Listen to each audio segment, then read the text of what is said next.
everyone, and welcome to the Chrissy B Show. And tonight we'll be discussing step parenting, both from both sides, and how both children and parents are affected by the change. We'll be speaking to our relationship expert, Keren Smedley, about all of this. And we also have Ben Rebuck, who knows exactly what it's like to be a stepchild, and the experiences that he went through. He's going to be telling us how the adjustment period was, and actually he's going to have some very good things to say about it, surprisingly, as well. So he's going to be joining us a bit later on. And we also have Chris Brown with the Self-Development Clinic as well a bit later. But first, let's talk to Lizzie with the news.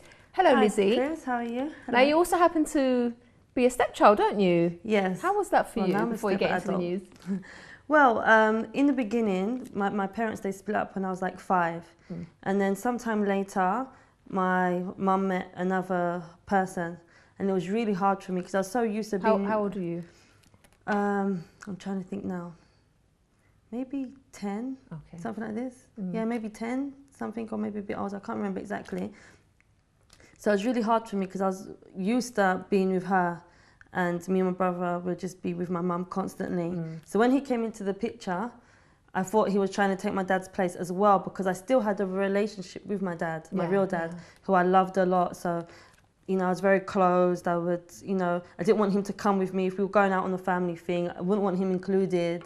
So it took me a long time to accept it. Could you see him making an effort though with you? Yeah, he did. And because he didn't have children as well, I think he didn't know what to do. I didn't know how to accept him. So it was a bit different. Yeah. But we got over it. Yeah. How did you get over it? Do you know, I think I started to see my mum happy, because before I was very selfish, and I didn't see that in the first place. And when I realised, look, my mum deserves to be happy as well. She's raised us. She had a hard time because she had us when she was a teenager.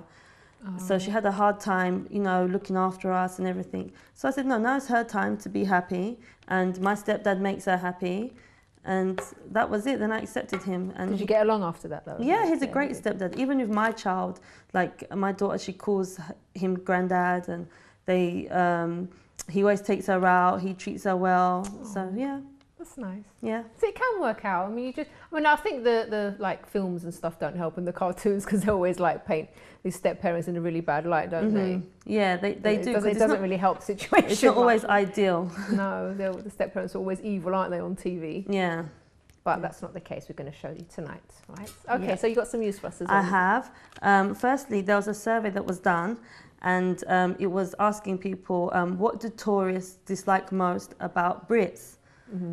And what do you think? There was 2 main ones that they said that when they come here, they hate to see it, and they always see it. Maybe not being very friendly, one of them. No? All right, let me guess another one. I think British people are quite nice, actually. Yeah, me too. This is more like their habits. Queuing up, because I know some people don't like that in other countries. No. No? What is it then? It's one sometimes we're quite badly known for. The top answer was binge drinking. Oh. They hate to see when after pubs and there's people on the streets, collapse, can't get home. They have this picture. They say that's what they hate to see. Yeah. And another one. Don't you get that in other countries? I'm sure you do. I think you do. I'm not really sure. That's not my scene. I don't know if you get that. Yeah. Probably. I'm sure you do. Yeah. But yeah, that's what they say they hate to see. But it is very high in this country, isn't it? Like it is. The statistics for binge drinking. It does happen, yeah, exactly.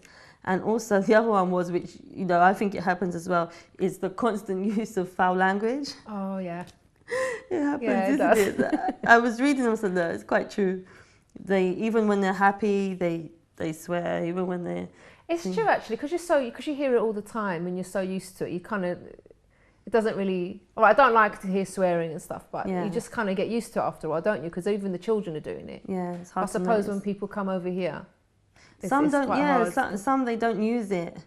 But a lot here, like I said, no matter what mood you're in, some countries they use it when they're angry. Yeah. So, but like here they're saying it's like more free, it's like constant. Every conversation is a swear word. So that was the most things that Brits do that annoy tourists. I think when my uncle came over, it wasn't really a habit, but what he noticed when he came over here from Cyprus for the first time, he came and stayed with us for a few weeks. He said he just couldn't believe the amount of rubbish on the streets. Yeah. because back home it's like really clean and people don't, and places like Switzerland as well. I've got a friend that it's very clean. No one throws rubbish on the floor, on the ground. They really respect the place and everything. But here it's just horrible. Yeah. And again, I didn't notice until he actually said, "It's true. Everyone's rubbish everywhere." Yeah, you do. People just throw anything, don't they? Yeah, they do. Yeah. I think other countries have things as well. Of course. So it can't be that bad to Brits. And also, this is a really cute story. There was a Facebook campaign. And a mum, she put out a campaign for her toddler. She's 18 months old. I don't know if you have the pictures, it's very cute. She lost her toy bunny on holiday. Yeah, she lost her toy bunny, and she did a Facebook campaign, and it was backed up by like 30,000 people. Oh, and she got him back. Do you believe it? They found. I love that story because I know when Michaela loses her favorite toy, she asks for it all the time. She won't. Every day, oh, where is it? Where is it? She has a toy that I bought her, even before she was born, when I was pregnant, and she loves it. Every day she's with it. So I know what it means for this mum. I think it's a nice idea. It's cute, isn't it? I suppose you can just go and buy another one, but can they tell? Sometimes but sometimes the stores, they don't do them again. Like if they run out, my mum always says, always get two. Get two. What they're attached Here's a tip for mums there. Yeah. Get two of them because if you lose one, you've got the other one. Okay. This one, I don't know if you heard, it's a bit sad. Did you hear about the woman, she caused a fatal accident by crashing into her sister? No. And she didn't know it was her sister. Yeah. Her name's Rosie, she's 20. She was helping her sister move, and on the way home, they didn't realise that they were, she was even on the same road as her, and there was a crash. I think the sister's car, Jenny, hit a tree. And obviously, she had died, so she caused. But they didn't tell her until afterwards because obviously she was in an accident as well. Yeah. Jenny, she just dropped her child to school. Oh my God, how awful! I know. It's supposed to be a happy show. I know it's stories to this program. Yeah, it's just a warning because apparently they were saying that she didn't use her indicator lights and she didn't pull out when it was safe to. Oh gosh! So it's a warning because these things can happen, isn't it? God, what are the odds though, running over your own sister? Yeah, that's what people were saying. The odds are really, and of course I feel so sorry for her because she's obviously devastated by what happened. Well, we would be anyway, wouldn't you? Just knocking someone over and killing them. But exactly. Imagine your own sister. That's awful. Yeah. So I hope you've got a happier one now. Yeah, I don't know if it's happier. Let me see if I've got a Right, happier from now on, let's make it clear. I've got. I want happy stories. I have a nice one. Well, I don't know if you find it happy. I don't like these creatures. It's about snails. A snail facial. I've heard of this one before. I think we've spoken about this on the show. We did, and it was in Japan. Yeah. But now it's come over to Northamptonshire. Oh, has it? Yeah. And apparently you put 3 snails across your face. Has to be 3. I don't know why. Maybe the T-zone. I don't know. And they say you have to avoid your eyes, your ears, and your mouth. I guess for the snails not to come in, and you simply just let them slither over your face. But would you do it? No, I wouldn't. And I think it was it Bianca I was talking about this with? She said maybe we could do it as a challenge. Yeah, she's saying, yeah, my earpiece. No, I won't do it. I don't care if it's in the UK. I'm not doing it. I'd rather eat them, which I have done before. It didn't actually say what it does, like what it's supposed to do. Because, you know, they have that slimy stuff, that trail they leave. I don't know what that is. Well, I suppose you can just sort of get one and squeeze it out and then do it rather than letting it run all over your face. I think I would be too scared. I wouldn't. I can't even imagine. Well, unless they had proof that it really changes your face and makes you look better, I might consider it. Maybe. You've changed my mind now. All right, and this I have a last one. Hold on, sorry, because you made me change it to a lighter one. I only want happy stories on the show. Okay. Well, this one isn't. This one's. It's not happy and it's not sad. It's just fact. It's just facts. All right, okay.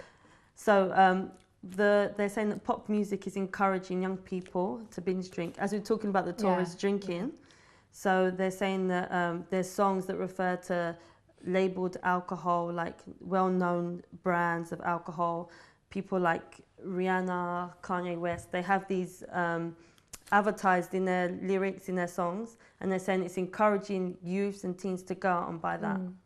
Do you know what? I think we really need to do a whole show on that because I think the music nowadays, a lot of it is horrible. There was something similar I read a few weeks before. Do you remember something about this as well? The things that the lyrics of songs are not like they used to be. Well, we're not that old, are we? But just listening to sort of what my mum used to listen to and stuff like that. Things have changed so much. And we'll do a show on that. You don't even notice it. It's like advertising, and then all of a sudden that drink becomes cool because Kanye West is drinking it, Rihanna's drinking it, and you think, oh, let me go and buy it, and probably don't even like it, what it tastes like. Whatever they're doing. Yeah. We've reached the end of this bit. Okay. Thank you so much, Lizzie. Thank you. And next time you come on, please some happy news. I will. I'll make sure it's happy. All right. Thank you so much. Right. And after the break, we're going to be delving into the step parenting issue and what you can do if you're a step parent or stepchild on how to make it better if it's not going too well. So do join us after this.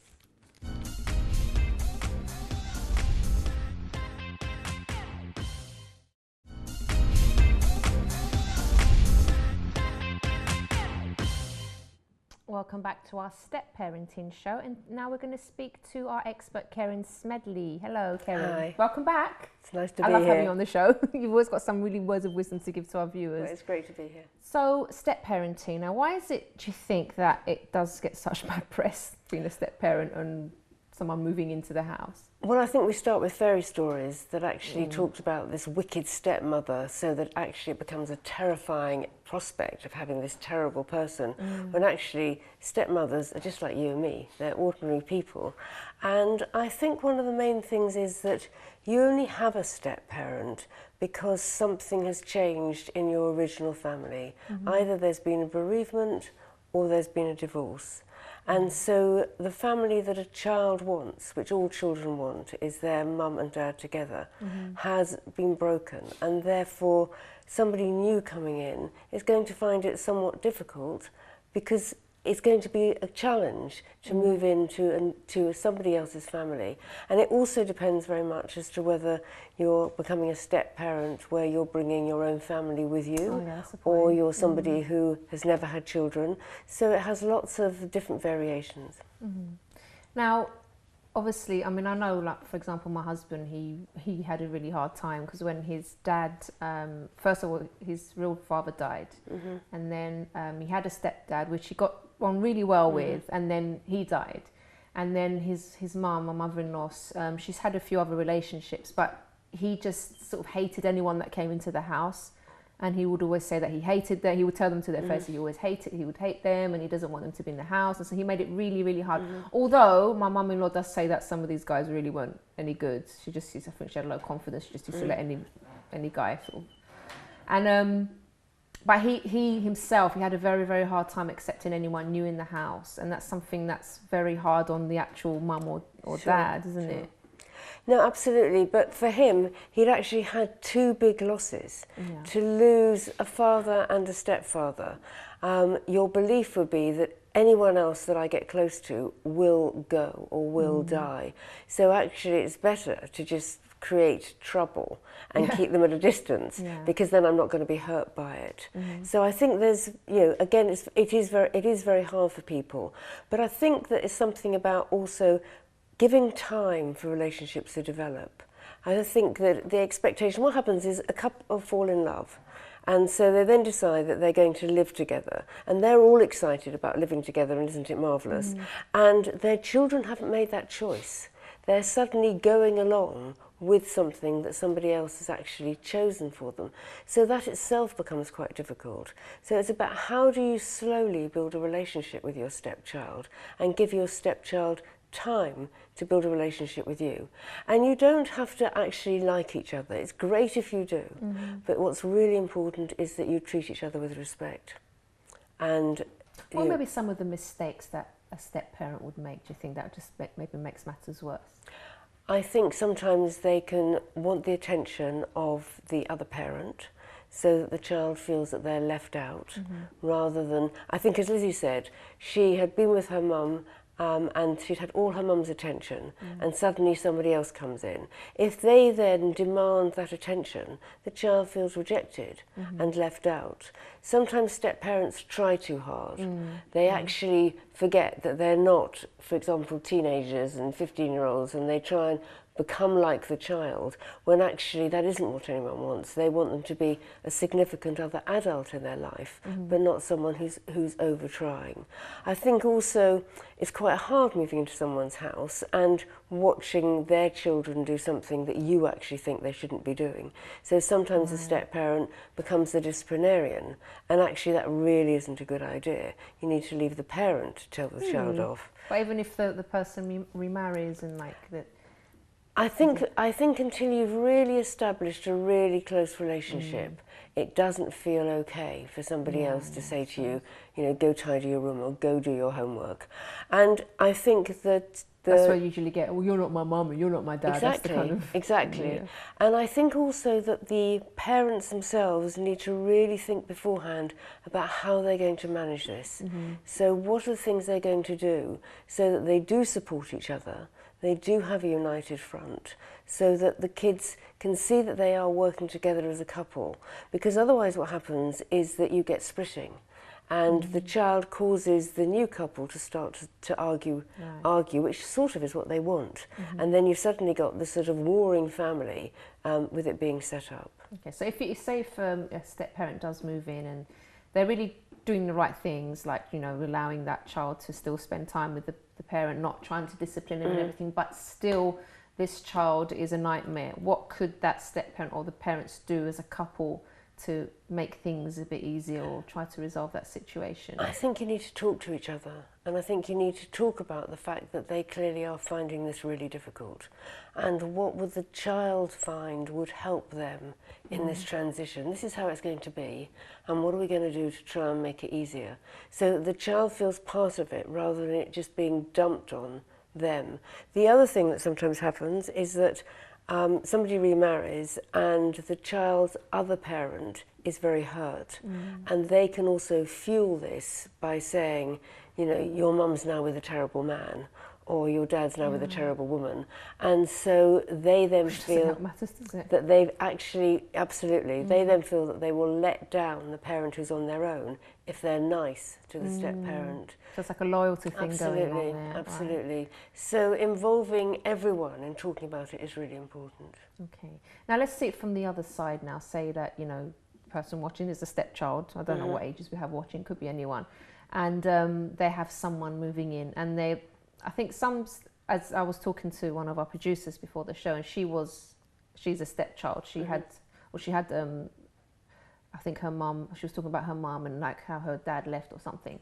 And the people that, when she actually embraced the people that would come into her life, but then there was one particular one that wasn't very nice, but she was the open one. She was the one that was, you know, willing to let someone into the family and being friendly and everything, which is quite a rare thing, I think. And she's really lovely, by the way, you know her. And but in that case, a child that wants to have a relationship with a step-parent, but it's the step-parent that is a bit cold towards them, what advice would you give to that stepchild? I don't think it's for the stepchild. I think it's for the parent to talk to the step-parent about how they're relating to the child. I think it's really important that we don't expect children But say if they're older, say if they're already teenagers and like older. Even then, I think it needs to be talked about and then jointly talked about. What's the difficulty? What is it that's making them so anxious that they can't relate? Because very often people are scared. They so want it to work that they then behave in a way that actually makes it less than comfortable. So I think it's really about talking to each other and talking about whatever's going on. Okay. And what about maybe some activities that families can do, new families like this can do together? What would you suggest? I think it's very tempting to try and just spend lots of a wonderful time doing wonderful activities that aren't actually real. So it's great to have good times, but it's also good to have just ordinary family time, sitting around talking, watching the television, playing in the garden, and just doing ordinary things. So it's about just doing normal things. Absolutely. Rather than trying to sort of push it too much and like... Absolutely, because otherwise at some point you're going to stop being able to go on wonderful trips, and it's just going to be ordinary, an ordinary life where people have to do their homework and do what they need to do, and people go to work and come back and are tired in the evening, and just it's about being able to just be an ordinary family together is really important. See, sometimes people are so anxious and they try to do the right thing, don't they, and try to sort of bring things together, but sometimes they can make it worse by trying too hard. Absolutely, Yeah. absolutely. It's very easy when things aren't going right to just do something else, rather than stopping and actually thinking, what would actually help here? And actually thinking about it. The other thing that's also important is that the couple themselves, because very often when you get together with somebody and you then have a family, you've had quite a time together. Whereas when your step-parents coming together and to create a blended family, you don't have any time together. So it's also quite important that you have some time as a couple together to maintain your relationship and to talk about how's it going and what do we need to do and how can we make things improved. Okay. And then if they're also, because sometimes obviously with a step parent comes with a child of their own as well, and how, I mean, I think must be quite a tricky situation, because when it comes to the discipline now, maybe is it the case that you're going to have one parent disciplining their own child, the other one disciplining, it gets a bit messy, doesn't it? Well, it's something about actually having family rules, so that everyone's actually being told to do the same thing. So it isn't that one child's allowed to eat, 15 chocolates and one's only allowed one, because that's never going to work. So it's about actually deciding together how you're going to do that. And the other thing also is, don't expect that these children are going to fall in love with each other immediately, because there's no reason. It may well mean that they've actually changed position in the family. They were always the oldest and now they're not. Right. Or they've now become somewhere different in the family. So it has a different effect. And also for children, their mums and dads may be remarried. So they go to one house where they're the eldest and one house where they're the youngest. Yeah. So there's a lot of adjustment for kids, and it's really about giving them time to manage that. It's good for maybe to have family counselling as well, isn't it, in such situations? Absolutely. Yeah. If things aren't going well, it's really important that you get some help and that you don't end up by thinking that you've just got to struggle with this yourself. It's true. And there are organisations, there's an organisation called Step In that particularly works with step families to really help them. There's always help for these things, isn't there? Absolutely. Don't feel like you're on your own, because there are people that have gone through it, that are going through it, and there's people that have been through it, and they've come out on the other side and they're able to help as well. But we're going to go to a quick break now, because afterwards we're going to be joined by a young man who's also gone through himself, and he's going to be telling us about his experience. So do join us after this.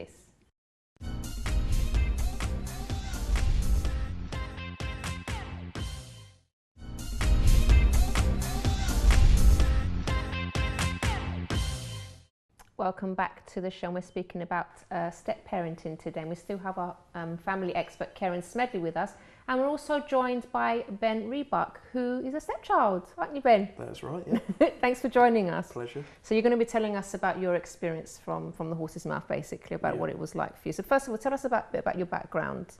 My parents split up when I was about 8 or 9 years old, around that sort of time. So I was quite young, and obviously it's quite hard to take when you're that age. And then sort of my dad met who my stepmom is now when I was probably about 10, maybe 9. How did you feel when your parents split up? How did you cope with that? I think probably like most children, I think, it's probably my fault, I've probably done something wrong. And obviously I know I'm a perfect child, really. It wasn't my fault whatsoever. But yeah, obviously they had their differences and whatnot. But yeah, it's never easy to go through something like that, especially at that age as well. Right. But sort of, I guess, moving on with things, and he met... So who was it that left the house? Is it? My mum left the house. Your mum left the house? Yeah, and we sort of went and lived with her. Oh, you went... Okay. Yeah, me and my sister went and lived with her for quite a while. And my dad sort of stayed in the house for a little while, and then he sort of moved out because, I guess, obviously the memories and stuff, you don't want to stay in the place for too long. So yeah, we were living with my mum for a good 7 or 8 years, both of us. And my dad had moved in with his partner. They moved into a house with her 3 kids, and I think it took me till I was about 16, and I sort of made a conscious decision that I would sort of want to be part of that family. And my mum was very flighty with things, and I sort of took the decision. I was like, okay, Dad, I want to come live with you guys now and sort of be part of this family, because I could see what was going on and it was nice, and I wanted to sort of be part of it, I suppose. Really? That's quite unusual, isn't it? Because it's the thought of having sort of a new stepmom and then 3 siblings all of a sudden must have been a bit scary at the same time. Well, I visit quite a lot. My sister was a bit more coy on sort of coming round and being part of it, but I would come over quite a bit and try and spend some time. And me and my dad have quite an active relationship. We were often doing things together. Yeah. So yeah, it was just, I liked what was going on. I just wanted to be part of it. Yeah. So Keren, it's quite an unusual situation here then, isn't it? That a child actually wanting to be part of the family in a sense. I think it happens quite, because as Ben says, he saw that there was a very stable family where he wanted to move to, and where he was, as he described, his mum was a bit flighty. It didn't feel as though there was that security. Yeah. And he had a very good relationship with his dad and wanted to be part of that. What was great is, I assume, that you get on well with your step siblings. Yeah, I mean, I don't even call them my step-siblings anymore. Like, for me, Yeah, I've got 3 sisters and a brother, and so we're all very close. So.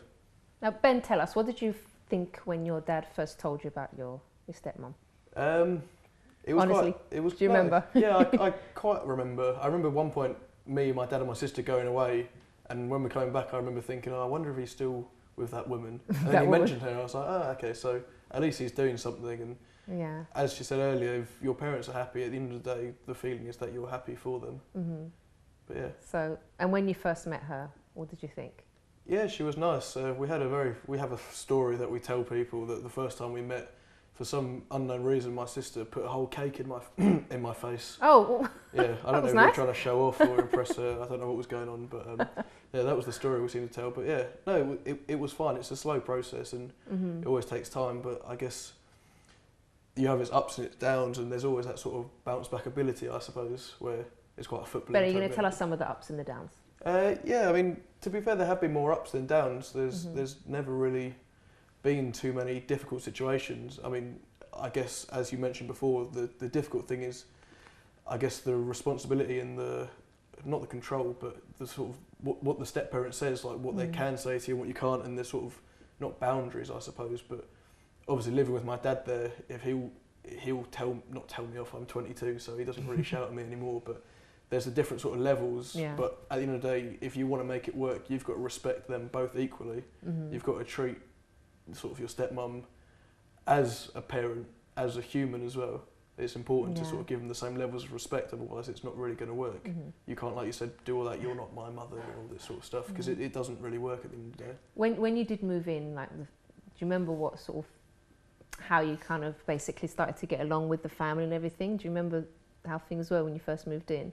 It was quite easy for me. I'm quite an open, sort of bubbly person, and living with my mum. How were you received as well by your sisters? Yeah, I think everyone was nice to me. I mean, like I said, we already had a prior relationship with all of them. There was bound to be a bit of friction, I think, between me and my stepmom's youngest daughter. There's, I think, 4 years between us. She's 4 years younger than me. So she had always been the youngest, and I'd always been the youngest, like you said before. But I think that was only at the start of the kind of, when I moved in, it wasn't much. I was sort of 16 at the time, so there wasn't. There's quite a few of you in the house then. How many of you in the house? Yeah, there was 5 or 6 at the time. There was always people coming and going. It's a bit of a madhouse, but within that madhouse, there was a family, and you could tell like it's a very open, sort of warm, loving home. So it always makes it. Now a lot the lovely easier. thing is that you've come here with your stepmom today, haven't you? So Yeah. she accompanied you to the studio and She everything, did. which is lovely. Yeah. So that just already shows that there's a really good relationship there. I just wanted a lift. Can't say that. Oh, so I think it's really lovely the way you've embraced everything, but there are obviously stepchildren that aren't that accepting, and they really they really don't want another person in their house, or they don't want to move into the house. What advice would you give them as a stepchild, and how they can make things easier on themselves, and what would you advise? Like I said, you've got to sort of accept what is going on, because if you really don't approve of it, you're just going to make things difficult for a lot of people. And I guess it's about the bigger picture. I mean, my sister never really got part of the sort of the little family that we have through no. Where's your sister?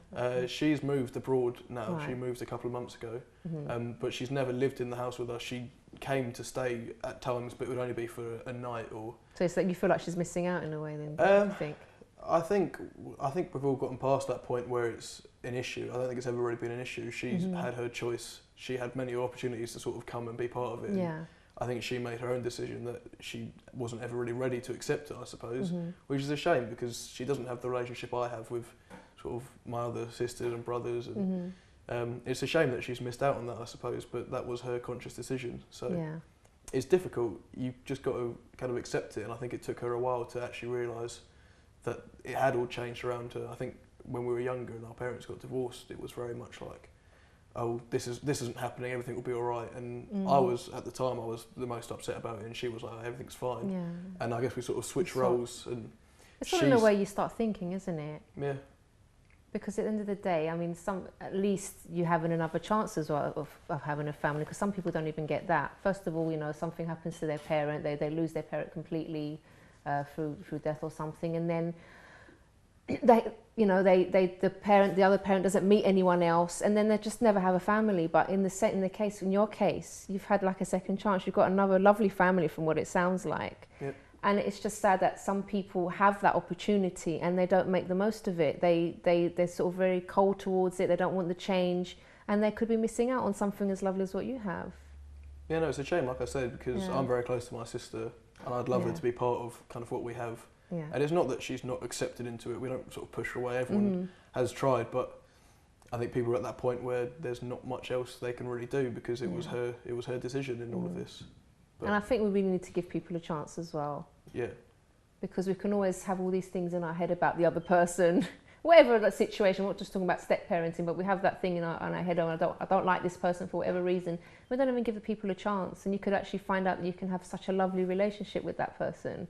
What do you think of what Ben's been saying, Keren? Well, I think also we need to remember that children also have difficulties at times with their natural parents. It isn't that you'd have, you know, somebody of 22 coming on with and say there was every moment with my natural parents were perfect. You know, growing up is difficult, and there are times when you know there will be difficulties. I think what Ben said was really interesting was about giving it time, and I think there's something about not the expectation that immediately it will all be happy, lovely families. It takes time, and giving everyone time to find their feet and to find a different way of relating with each other is really important. Yeah, that's lovely. Anything you want to say to your stepmom? I know she's here already. Anything you want to say to her, Ben? I don't want to put you on the spot now. Yeah, I don't want to get cheesy or anything, but obviously she knows that I love her, and that sort of she was very open and accepting of me, and I'm sort of, I guess, eternally grateful if I keep away the tears. And all right, I won't put them on the spot. Thank you so much for sharing your story. That was Pleasure. lovely, and I'm sure that's given some of our viewers some hope and something to think about as well, I think. Give it time. Yeah, give it time. Give it time. Yes, definitely. Thank you very much, Keren, as well, for your participation today, always. And then we'll see you again soon, I hope. I hope for so. another topic. That's a really interesting topic. And then after the break, we're going to be joined by Chris Brown, our self-development coach in the self-development clinic. So do join us after this.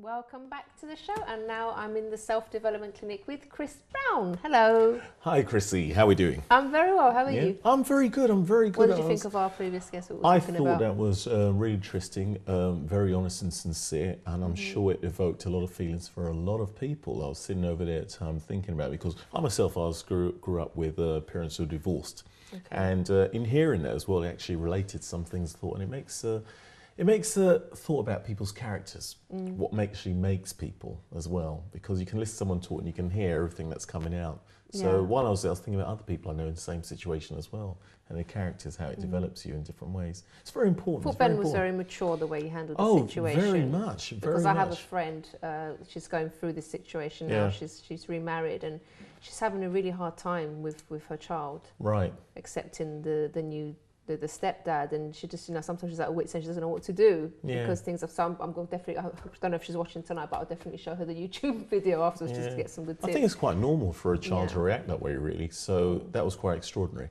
Yeah. And when Bianca was talking about, she's talking about as well, it's very extraordinary. I thought, oh, look at that, because I think I was a bit more angry when I was a child in that sense, but very interesting, and I just say all the best, all the best.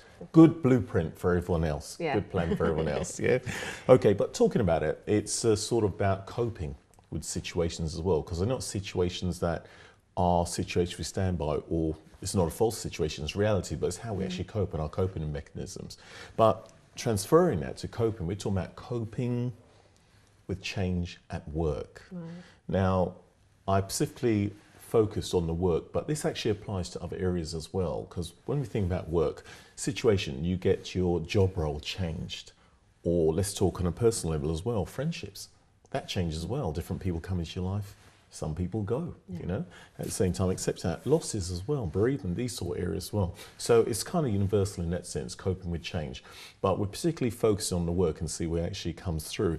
Now, I was thinking about the many different changes, and I actually thought about people around me as well who are actually going through changes. Chris, no. Right, and he's talking through changes. And I was looking at the whole model of Kubler-Ross, which is usually done for bereavement with change as well, which we spoke about last time.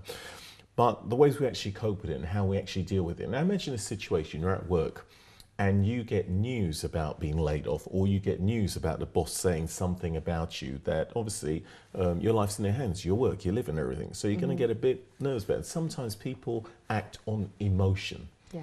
They react before they've actually got the facts of the situation. So on this, what I'm talking about is find out the facts before you start reacting.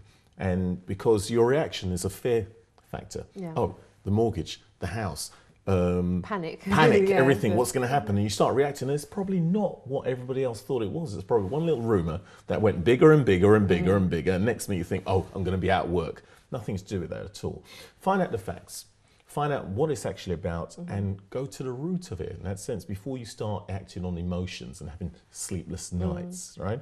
Now, with that process as well, if it is a fact that that's a situation that is going to happen, you've got to reflect on you, because you're not the job. Sometimes we take it as if our character is the job. It's like when you meet someone and say, oh, what do you do? You know, that's not the person. The person is who are you? Yeah, who are you? Exactly, you know, like valuing who you are. And when you've actually found that, you can actually equate and realize, well, look, I'm good at this. This is that skill. I'm good at that skill. I'm this. And you can equate and realize the value and why you're actually employed by that company in the first place, because it's not really all about them. This time, in this situation, it's about you. So you're actually marketable as well. It's when you don't know how good you are and your potential, you feel a lot lesser in your self-esteem, think, well, I'm not marketable. What am I going to do if I lose this job and this happened and this, and the change and the whole big change just puts the mind and everything out of place. You know, take away that fear factor, realize what's inside of you, what is good, why have they employed you? Obviously they employed you because they could see what's good in you, right? The only thing that happens is sometimes we don't see what's good inside ourselves, right? So put those things together as well. Now, once you've actually got those together, we're talking about the strengths, we're talking about the areas that need to be developed, we're talking about making decisions, right? Being a decision maker about you in that sense, right? So, all right, so we got all the facts together. Here's the other one. Inform and take action.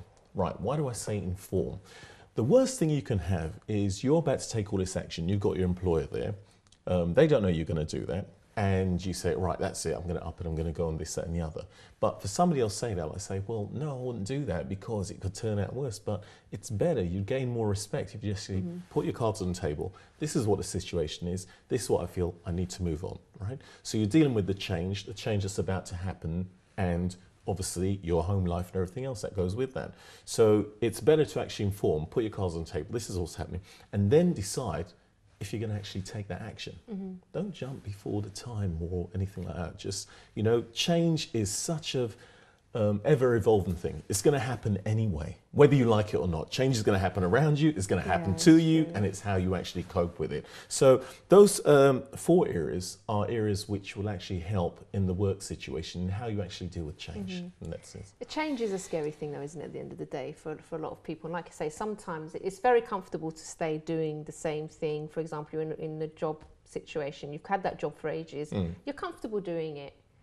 But then something happens, or you know, things change, situations change. Say you are laid off, and then all of a sudden you find yourself looking for something else.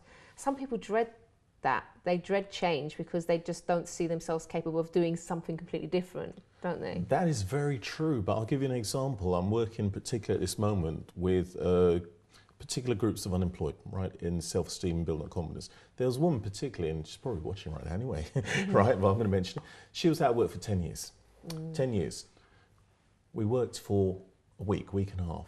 And within that week and a half, in the second week, she got a job straight away. Oh, wow. Now, what that says to me, this really wasn't about her being out of work and the circumstance situation. It was that same thing, what happens to your self-esteem along the way, you know, and realizing it is a very fearful thing. All of a sudden, you're going to lose your job, right? You haven't lost your life. You're still living, you're still breathing at the end of the day. You still got another chance and another day to get it right. You still got a chance to, well, sometimes it turns out to be a real blessing because you start realizing the resources that are inside you when everything's gone, because you probably was going along with that because that's what you thought, that's what your life's about. You know, 9 to 5, here I go every day, this is where it goes and that's it, and I'm happy. And then all of a sudden something shocks you, change comes, denial, oh no, this is what's going to happen, the reality of it, until you actually get into the place and think, well, look, I'm going to do something about this. Yeah. You know, I'm actually going to apply myself and cope with this change. Change can be wonderful. Yeah, change is a brilliant thing. Sometimes things get so boring and you're doing the same thing day in, day out, and then it'll be nice actually for you to take the initiative to change some things, maybe to change job if you're getting bored with the one you have, or make your own changes. But there's times when you're just forced into it and you have no choice, right? Yeah. But that's how life is. Life but does that's good force you. because then, for example, you start learning new skills, you start developing. That's the thing. It's the way you see it. The way you see it. If you're going to see it as like, oh, it's the end of my life because I lost my job, or something happened, or you know, my father left the house or something, or you're going to see it as something like, okay, I'm going to learn from this. I'm going to make this work. Yeah, exactly. It's just all in the way that you see things sometimes. It's how you see it, and back to the same thing, your coping mechanism. You know, what are you really fearing about change? Is it the fact that your life is you're not actually going to go where you're going? Let's say, where you're going to go, right? Is the world flat? Am I going to fall off the edge at the end of the day? You know, you've got to venture out. You've got to get into it and find out what's going on. Change is also very good in relationships. So if you're with someone at the moment and you know the relationship's not right for you, you're not getting along, you've had counselling, or maybe, you know, the person just doesn't treat you right, and you know you're not supposed to stay in that relationship, for example, but you still insist, no, I've been with this person so long, or, you know, I can't see myself with anyone. I don't love the person, but I don't see myself being with someone else.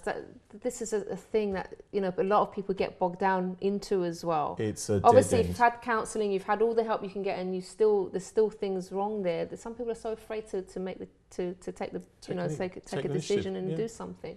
And talking about that, we're going to leave you, just before we go, we're going to leave you with this advert for the Love School, which we've been speaking about. And as I said, I'll be hosting at this event, which is on the 22nd of September. So if you want more information, you can take some information there from the advert. So thanks very much, Chris, for everything. Thank you very much. Thank you for joining us today. Pleasure. We'll see you again next time on week. the show. Right. And we shall see you again next time on the Chrissy B Show. Bye-bye for now. Hello friends, Chris and I will be back in London for what we call the Love School.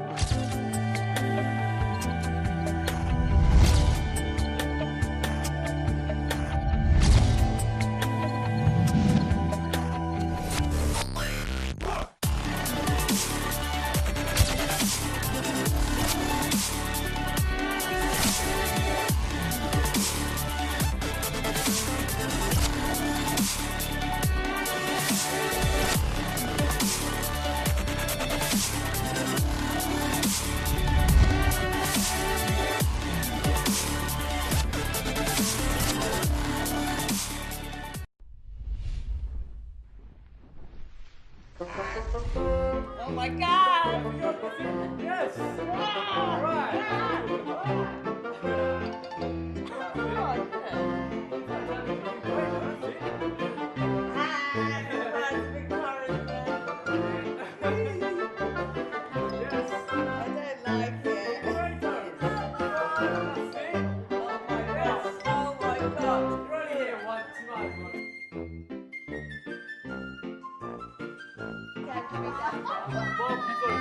Come on, you sure you need one more step? I'm coming down. One more, that's it. I'm scared. Yeah. All right. Hey, I did it.